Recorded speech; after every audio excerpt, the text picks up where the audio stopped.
Hey crafters, welcome into Guys Craft 2. I'm John, thanks for joining. So, we've talked a lot and did shopping sprees, and we've done this, we've done that, and at the same time I keep thinking we've got to start showing more crafts and more things that we're doing. So we're still working on, like I said, learning a lot of different things, but I found these bags not too long ago from Chicken Scratch, and I'll actually post that down, their link down below. But they made fabric bags, and we got to thinking about how cool it would be for the holidays and that to have some bags just to put candy in or different things. And right now, since I'm kind of focused on Halloween, I went about making these Halloween bags with a liner that actually are pretty good size. I mean, these turned out to be a lot bigger than I thought. And as always, you learn so much doing the first bag. So I made this first one, kind of knocked it out of, got it put together, did the sewing, really followed the plan by Angie from her website. She actually gives you a link that you can go over and print the PDF instructions and all that kind of stuff. So it's really cool. And again, like I said, I'll post her link.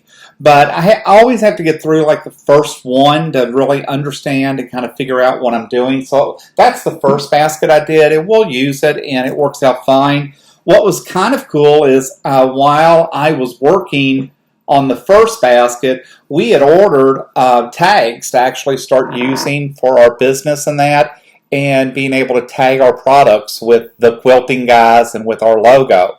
Really, really, really happy with these tags and the way they came out.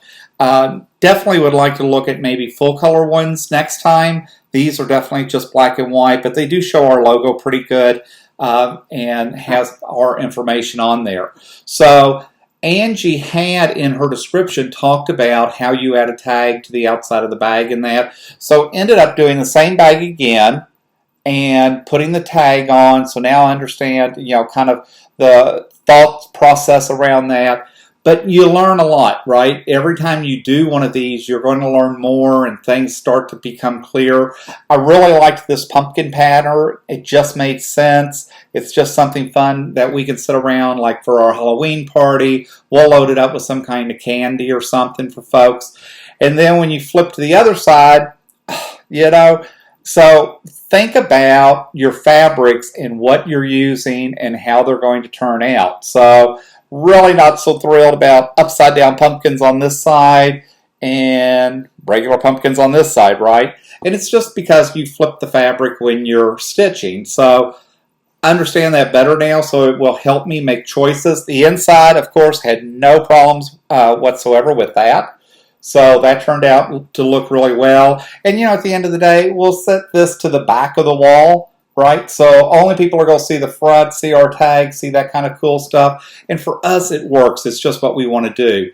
But anyway, so these are our first, what we call DIY simple bag baskets.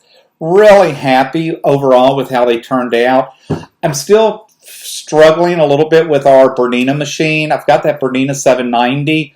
Sometimes I wonder if it was just too much machine for someone so new to this.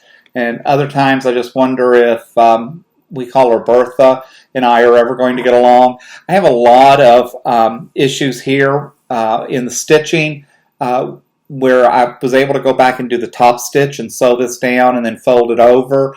I don't like it, and it looks like it's all related to the bobbin thread. So I need to look at that and really get that fixed, especially before we make more and actually put these out on the market.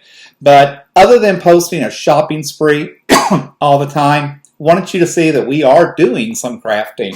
So with that said, appreciate you jumping in today. I'll post the link to this basket for you all. If you like what we're doing, please hit the subscribe button, thumbs up. And as always, we look forward to your comments and we'll respond to everything, hopefully in a pretty timely manner. But until then, happy crafting.